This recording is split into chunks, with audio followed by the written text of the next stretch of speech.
The Secret Garden by Frances Hodgson Burnett. Chapter 16. "I won't," said Mary. They found a great deal to do that morning, and Mary was late in returning to the house, and was also in such a hurry to get back to her work that she quite forgot Colin until the last moment. "Tell Colin that I can't come and see him yet," she said to Martha. "I'm very busy in the garden." Martha looked rather frightened. Miss Mary," she said, "it may put him all out of humour when I tell him that." But Mary was not as afraid of him as other people were, and she was not a self-sacrificing person. "I can't stay," she answered. "Dickon's waiting for me." And she ran away. The afternoon was even lovelier and busier than the morning had been. Already nearly all the weeds were cleared out of the garden, and most of the roses and trees had been pruned or dug about. Dickon had brought a spade of his own, and he had taught Mary to use all her tools, so that by this time it was plain that, though the lovely wild place was not likely to become a gardener's garden, it would be a wilderness of growing things before the springtime was over. "There'll be apple blossoms and cherry blossoms overhead," Dickon said, working away with all his might. "And there'll be peach and plum trees in bloom against the walls, and the grass'll be a carpet o' flowers." The little fox and the rook were as happy and busy as they were, and the robin and his mate flew backward and forward like tiny streaks of lightning. Sometimes the rook flapped his black wings and soared away over the tree-tops in the park. Each time he came back and perched near Dickon, and cawed several times as if he were relating his adventures, and Dickon talked to him just as he had talked to the robin. Once, when Dickon was so busy that he did not answer him at first, Soot flew onto his shoulders and gently tweaked his ear with his large beak. When Mary wanted to rest a little, Dickon sat down with her under a tree, and once he took his pipe out of his pocket and played the soft, strange little notes, and two squirrels appeared on the wall, and looked and listened. "Tha's a good bit stronger than tha was," Dickon said, looking at her as she was digging. "Tha's beginning to look different for sure." Mary was glowing with exercise and good spirits. "I'm getting fatter and fatter every day," she said quite exultantly. "Mrs. Medlock will have to get me some bigger dresses. Martha says my hair is growing thicker. It isn't so flat and stringy." The sun was beginning to set, and sending deep, gold-colored rays slanting under the trees when they parted.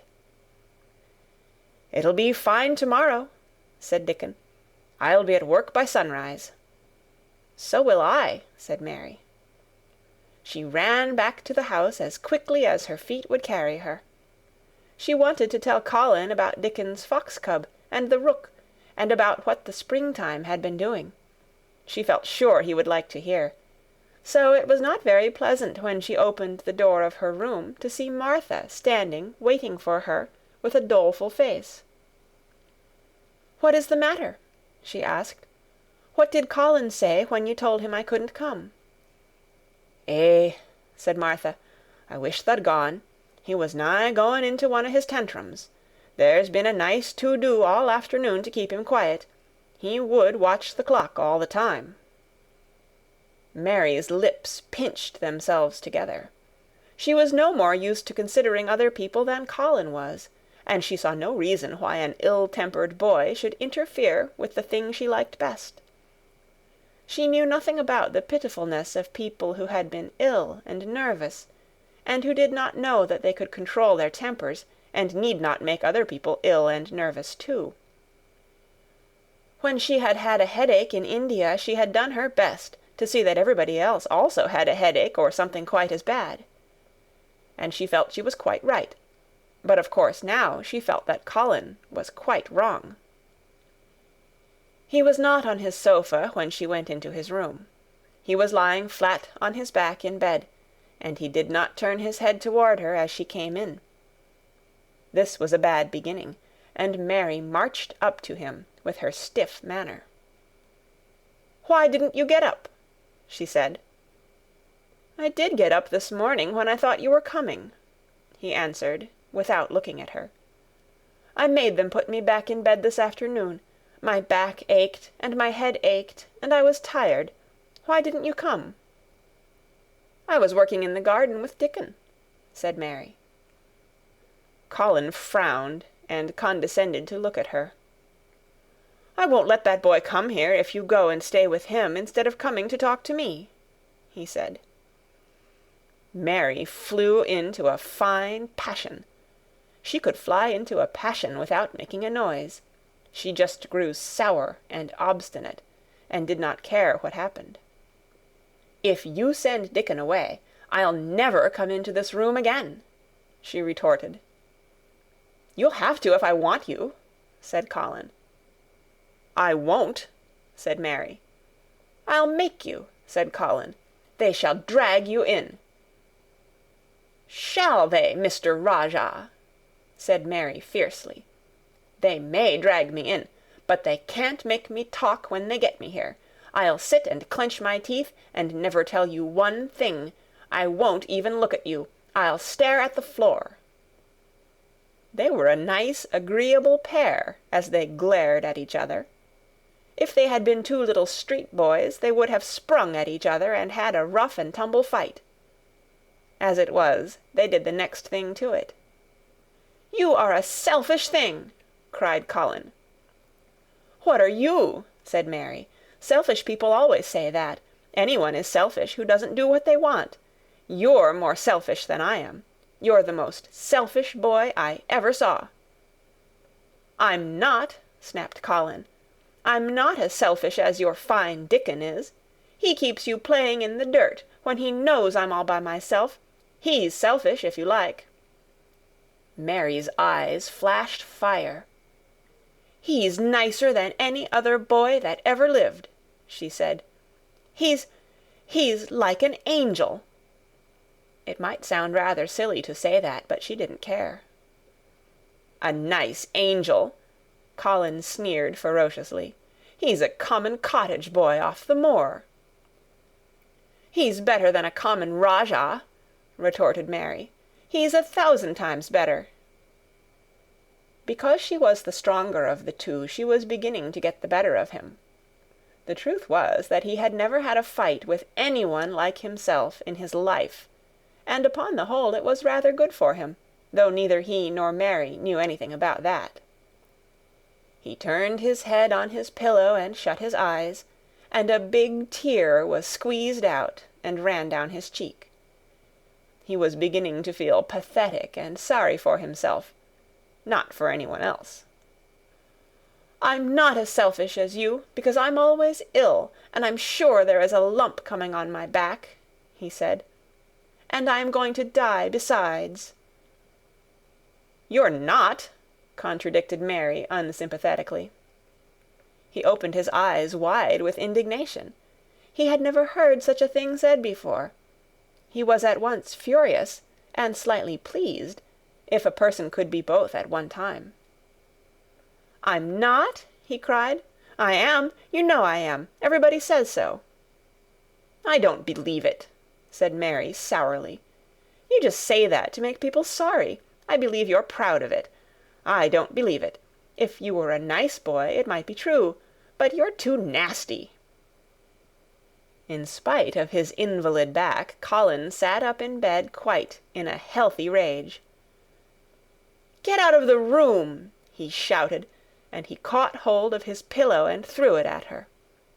He was not strong enough to throw it far, and it only fell at her feet, but Mary's face looked as pinched as a nutcracker. "I'm going," she said, "and I won't come back." She walked to the door, and when she reached it, she turned round and spoke again. "I was going to tell you all sorts of nice things," she said. "Dickon brought his fox and his rook, and I was going to tell you all about them. Now I won't tell you a single thing." She marched out of the door and closed it behind her, and there, to her great astonishment, she found the trained nurse, standing as if she had been listening, and more amazing still, she was laughing. She was a big, handsome young woman, who ought not to have been a trained nurse at all, as she could not bear invalids, and she was always making excuses to leave Colin to Martha or anyone else who would take her place. Mary had never liked her, and she simply stood and gazed up at her, as she stood giggling into her handkerchief. "What are you laughing at?" she asked her. "At you two young ones," said the nurse. "It's the best thing that could happen to the sickly, pampered thing, to have someone to stand up to him that's as spoiled as himself." And she laughed into her handkerchief again. "If he'd had a young vixen of a sister to fight with, it would have been the saving of him." "Is he going to die?" "I don't know, and I don't care," said the nurse. "Hysterics and temper are half what ails him." "What are hysterics?" asked Mary. "You'll find out if you work him into a tantrum after this. But at any rate you've given him something to have hysterics about, and I'm glad of it." Mary went back to her room, not feeling at all as she had felt when she had come in from the garden. She was cross and disappointed, but not at all sorry for Colin. She had looked forward to telling him a great many things, and she had meant to try to make up her mind whether it would be safe to trust him with the great secret. She had been beginning to think it would be, but now she had changed her mind entirely. She would never tell him, and he could stay in his room and never get any fresh air, and die if he liked. It would serve him right. She felt so sour and unrelenting that for a few minutes she almost forgot about Dickon, and the green veil creeping over the world, and the soft wind blowing down from the moor. Martha was waiting for her, and the trouble in her face had been temporarily replaced by interest and curiosity. There was a wooden box on the table, and its cover had been removed, and revealed that it was full of neat packages. "Mr. Craven sent it to you," said Martha. "It looks as if it had picture books in it." Mary remembered what he had asked her the day she had gone to his room. "Do you want anything? Dolls, toys, books?" She opened the package, wondering if he had sent a doll, and also wondering what she should do with it if he had. But he had not sent one. There were several beautiful books, such as Colin had, and 2 of them were about gardens and were full of pictures. There were 2 or 3 games, and there was a beautiful little writing case with a gold monogram on it, and a gold pen and inkstand. Everything was so nice that her pleasure began to crowd her anger out of her mind. She had not expected him to remember her at all, and her hard little heart grew quite warm. "I can write better than I can print," she said, "and the first thing I shall write with that pen will be a letter to tell him I am much obliged." If she had been friends with Colin, she would have run to show him her presents at once, and they would have looked at the pictures, and read some of the gardening books, and perhaps tried playing the games, and he would have enjoyed himself so much he would never once have thought he was going to die, or have put his hand on his spine to see if there was a lump coming. He had a way of doing that which she could not bear. It gave her an uncomfortable, frightened feeling, because he always looked so frightened himself. He said that if he felt even quite a little lump some day, he should know his hunch had begun to grow. Something he had heard Mrs. Medlock whispering to the nurse had given him the idea, and he had thought over it in secret until it was quite firmly fixed in his mind. Mrs. Medlock had said his father's back had begun to show its crookedness in that way when he was a child. He had never told anyone but Mary that most of his tantrums, as they called them, grew out of his hysterical hidden fear. Mary had been sorry for him when he had told her. "He always began to think about it when he was cross or tired," she said to herself. "And he has been cross today. Perhaps he has been thinking about it all afternoon." She stood still, looking down at the carpet and thinking. I said I would never go back again." She hesitated, knitting her brows. "But perhaps, just perhaps, I will go and see if he wants me in the morning. Perhaps he'll try to throw his pillow at me again, but I think I'll go." End of chapter 16. Read by Kara Schallenberg on February 4th, 2006, in Oceanside, California. Chapter 17. A Tantrum. She had got up very early in the morning and had worked hard in the garden, and she was tired and sleepy, so as soon as Martha had brought her supper and she had eaten it, she was glad to go to bed. As she laid her head on the pillow, she murmured to herself, "I'll go out before breakfast and work with Dickon, and then afterward, I believe I'll go see him." She thought it was the middle of the night when she was awakened by such dreadful sounds that she jumped out of bed in an instant. What was it? What was it? The next minute she felt quite sure she knew. Doors were opened and shut, and there were hurrying feet in the corridors, and someone was crying and screaming at the same time, screaming and crying in a horrible way. "It's Colin," she said. "He's having one of those tantrums the nurse called hysterics. How awful it sounds!" As she listened to the sobbing screams, she did not wonder that people were so frightened that they gave him his own way in everything, rather than hear them. She put her hands over her ears and felt sick and shivering. "I don't know what to do.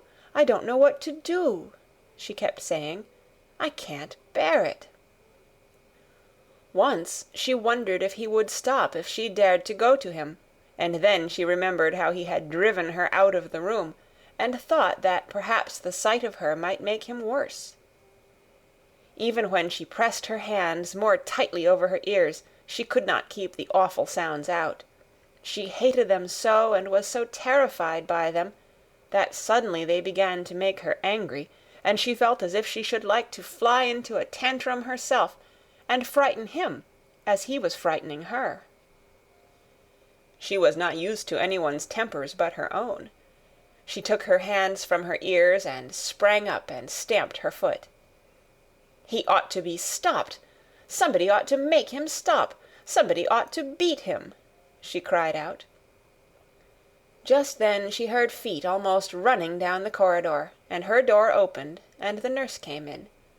She was not laughing now by any means. She even looked rather pale. "He's worked himself into hysterics," she said in a great hurry. "He'll do himself harm. No one can do anything with him. You come and try, like a good child. He likes you." "He turned me out of the room this morning," said Mary, stamping her foot with excitement. The stamp rather pleased the nurse. The truth was that she had been afraid she might find Mary crying and hiding her head under the bedclothes. "That's right," she said. "You're in the right humor. You go and scold him. Give him something new to think of. Do go, child, as quick as ever you can." It was not until afterward that Mary realized that the thing had been funny as well as dreadful, that it was funny that all the grown-up people were so frightened that they came to a little girl just because they guessed she was almost as bad as Colin himself. She flew along the corridor, and the nearer she got to the screams, the higher her temper mounted. She felt quite wicked by the time she reached the door. She slapped it open with her hand and ran across the room to the four-posted bed. "You stop!" she almost shouted. "You stop! I hate you! Everybody hates you! I wish everybody would run out of the house and let you scream yourself to death! You will scream yourself to death in a minute, and I wish you would!" A nice, sympathetic child could neither have thought nor said such things, but it just happened that the shock of hearing them was the best possible thing for this hysterical boy whom no one had ever dared to restrain or contradict. He had been lying on his face, beating his pillow with his hands, and he actually almost jumped around, he turned so quickly at the sound of the furious little voice. His face looked dreadful, white and red and swollen, and he was gasping and choking. But savage little Mary did not care an atom. "If you scream another scream," she said, "I'll scream too, and I can scream louder than you can, and I'll frighten you, I'll frighten you." He actually had stopped screaming because she had startled him so. The scream which had been coming almost choked him. The tears were streaming down his face, and he shook all over. "I can't stop," he gasped and sobbed. "I can't! I can't!" "You can!" shouted Mary. "Half that ails you is hysterics and temper. Just hysterics, hysterics, hysterics." And she stamped each time she said it. "I felt the lump! I felt it!" choked out Colin. "I knew I should. I shall have a hunch on my back, and then I shall die." And he began to writhe again, and turned on his face, and sobbed and wailed, but he didn't scream. "You didn't feel a lump," contradicted Mary fiercely. "If you did, it was only a hysterical lump. Hysterics makes lumps. There's nothing the matter with your horrid back. Nothing but hysterics. Turn over and let me look at it." She liked the word hysterics, and felt somehow as if it had an effect on him. He was probably like herself and had never heard it before. "Nurse," she commanded, "come here and show me his back this minute." The nurse, Mrs. Medlock, and Martha had been standing huddled together near the door, staring at her, their mouths half open. All three had gasped with fright more than once. The nurse came forward as if she were half afraid. Colin was heaving with great, breathless sobs. "Perhaps he won't let me," she hesitated in a low voice. Colin heard her, however, and he gasped out between two sobs, "Show her! She'll see then." It was a poor thin back to look at when it was bared. Every rib could be counted, and every joint of the spine, though Mistress Mary did not count them as she bent over and examined them with a solemn, savage little face. She looked so sour and old-fashioned that the nurse turned her head aside to hide the twitching of her mouth. There was just a minute's silence, for even Colin tried to hold his breath while Mary looked up and down his spine, and down and up, as intently as if she had been the great doctor from London. "There's not a single lump there," she said at last. "There's not a lump as big as a pin, except backbone lumps, and you can only feel them because you're thin. I've got backbone lumps myself, and they used to stick out as much as yours do, until I began to get fatter, and I am not fat enough yet to hide them. There's not a lump as big as a pin. If you ever say there is again, I shall laugh." No one but Colin himself knew what effect those crossly spoken, childish words had on him. If he had ever had anyone to talk to about his secret terrors, if he had ever dared to let himself ask questions, if he had had childish companions and had not lain on his back in the huge closed house, breathing an atmosphere heavy with the fears of people who were most of them ignorant and tired of him, he would have found out that most of his fright and illness was created by himself. But he had lain and thought of himself and his aches and weariness for hours and days and months and years. And now that an angry, unsympathetic little girl insisted obstinately that he was not as ill as he thought he was, he actually felt as if she might be speaking the truth. "I didn't know," ventured the nurse, "that he thought he had a lump on his spine. His back is weak because he won't try to sit up. I could have told him there was no lump there." Colin gulped and turned his face a little to look at her. "Could you?" he said pathetically. "Yes, sir." "There," said Mary, and she gulped too. Colin turned on his face again, and but for his long-drawn broken breaths, which were the dying down of his storm of sobbing, he lay still for a minute, though great tears streamed down his face and wet the pillow. Actually, the tears meant that a curious great relief had come to him. Presently he turned and looked at the nurse again, and strangely enough he was not like a Rajah at all, as he spoke to her. "Do you think I could live to grow up?" he said.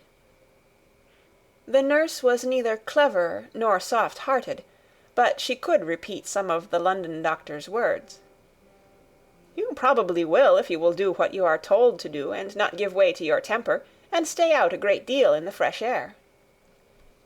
Colin's tantrum had passed, and he was weak and worn out with crying, and this perhaps made him feel gentle. He put out his hand a little toward Mary, and I am glad to say that, her own tantrum having passed, she was softened too, and met him half-way with her hand, so that it was a sort of making up. I'll go out with you, Mary," he said. "I shan't hate fresh air if we can find—" He remembered just in time to stop himself from saying, "if we can find the secret garden," and he ended, "I shall like to go out with you if Dickon will come and push my chair. I do so want to see Dickon, and the fox, and the crow." The nurse remade the tumbled bed, and shook and straightened the pillows. Then she made Colin a cup of beef tea, and gave a cup to Mary, who was really very glad to get it after her excitement. Mrs. Medlock and Martha gladly slipped away, and after everything was neat and calm and in order, the nurse looked as if she would very gladly slip away also. She was a healthy young woman who resented being robbed of her sleep, and she yawned quite openly as she looked at Mary, who had pushed her big footstool close to the four-posted bed and was holding Colin's hand. "You must go back and get your sleep out," she said. "He'll drop off after a while if he's not too upset. Then I'll lie down myself in the next room." "Would you like me to sing you that song I learned from my ayah?" Mary whispered to Colin. His hand pulled hers gently, and he turned his tired eyes on her appealingly. "Oh, yes," he answered. "It's such a soft song. I shall go to sleep in a minute." "I will put him to sleep," Mary said to the yawning nurse. "You can go if you like." "Well," said the nurse, with an attempt at reluctance, "if he doesn't go to sleep in half an hour, you must call me." "Very well," answered Mary. The nurse was out of the room in a minute, and as soon as she was gone, Colin pulled Mary's hand again. "I almost told," he said, "but I stopped myself in time. I won't talk, and I'll go to sleep. But you said you had a whole lot of nice things to tell me. Do you think you have found out anything at all about the way into the secret garden?" Mary looked at his poor little tired face and swollen eyes, and her heart relented. "Yes," she answered, "I think I have, and if you will go to sleep, I will tell you tomorrow." His hand quite trembled. "Oh, Mary," he said, "oh, Mary, if I could get into it, I think I should live to grow up. Do you suppose that, instead of singing the ayah song, you could just tell me softly, as you did that first day, what you imagine it looks like inside? I am sure it will make me go to sleep." "Yes," answered Mary. "Shut your eyes." He closed his eyes and lay quite still, and she held his hand and began to speak very slowly and in a very low voice. "I think it has been left alone so long that it has grown all into a lovely tangle. I think the roses have climbed and climbed and climbed until they hang from the branches and walls and creep over the ground, almost like a strange gray mist. Some of them have died, but many are alive, and when the summer comes there will be curtains and fountains of roses. I think the ground is full of daffodils and snowdrops and lilies and iris, working their way out of the dark. Now the spring has begun, perhaps. The soft drone of her voice was making him stiller and stiller, and she saw it and went on.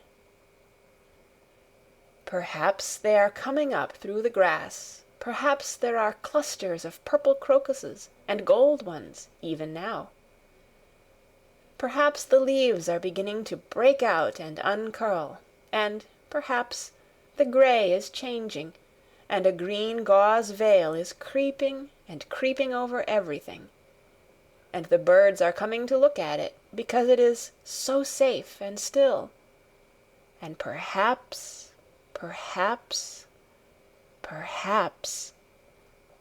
very softly and slowly indeed, the robin has found a mate and is building a nest. And Colin was asleep. End of Chapter 17. Read by Kara Schallenberg on February 9th, 2006, in Oceanside, California.